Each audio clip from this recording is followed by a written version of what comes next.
ne gye buli eno bannayuganda abasinga tebakyesiga bitongole bya gavumenti nga kino kiva ku ngeri gye bakolamu emirimu gyabwe okumala ebbanga eriwerako newankubadde nga bo abakulira ebitongole bazze beeyama okuweereza bannansi mu ngeri ematiza wabula abantu n'okutuusa olwaleero bakyemulugunya. Olwaleero ekitongole ekivunanyizibwa ku bibalo mu ggwanga ki Uganda Bureau of Statistics kifulumizza alipoota ey'omwaka 2021 eraga engeri ebitongole bya gavumenti gye bizze bitambuzaamu emirimu omwaka oguwedde. Okunoonyereza kuno kukwatagana ku engeri ki ebitongole bya gavumenti ebitali bimu engeri gye biwaamu obuweereza eri abantu ng'obuweereza obwo bugwa mu biti bya njawulo bigwa mu masomero, mu malwaliro, mu ntambula n'embeera nga okufuna paasipooti, national ID, birth certificate n'ebirala. Vincent Fred Ssennono omukugu mu bibalo era nga yakulembeddemu okunoonyereza kwa alipoota eno alambuludde engeri ebitongole bino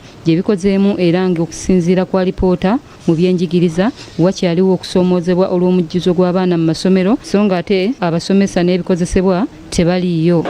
Omusomesa omu kati alina abaana bangi balina okusomesa okusinga emyaka 5 emabega kubanga luli bali omusomesa omu ng'ali ebitundu 53 buli 100 ne kati omusomesa ng'omu alina abaana 53 ne kati omusomesa omu alina abaana 5 mu 8. Alipoota eno era etunuulidde ebyobulamu n'engeri gye bitambuddemu omwaka oguwedde nga wano baazuula nti abantu beeyongedde okwettanira amalwaliro ga gavumenti newankubadde ate bangi tebafunayo bujjanjabi bumala.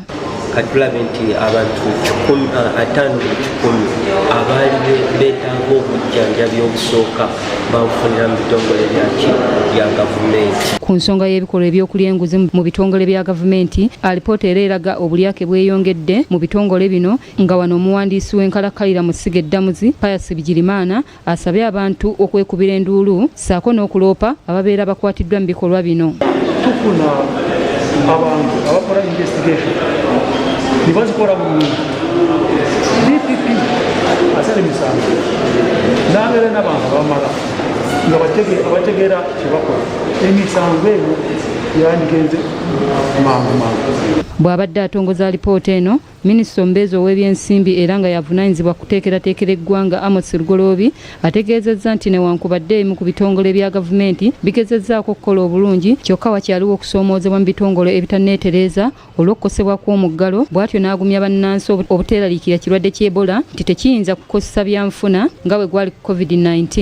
Kubadde n'okukosebwa okw'amaanyi okwa COVID yakosa nnyo eggwanga n'olwekyo performance tesuubirwa kubeera much better than ebyavaako olw'ebitongole okuba nti ebisinga byali byagaddwawo performinga naye ekyo tetujja kitwala nga excuse tujja kwongera okutunuulira okulaba otya gavumenti bwe performing. Jacqueline Nantale, BBS Refina, Gambuze.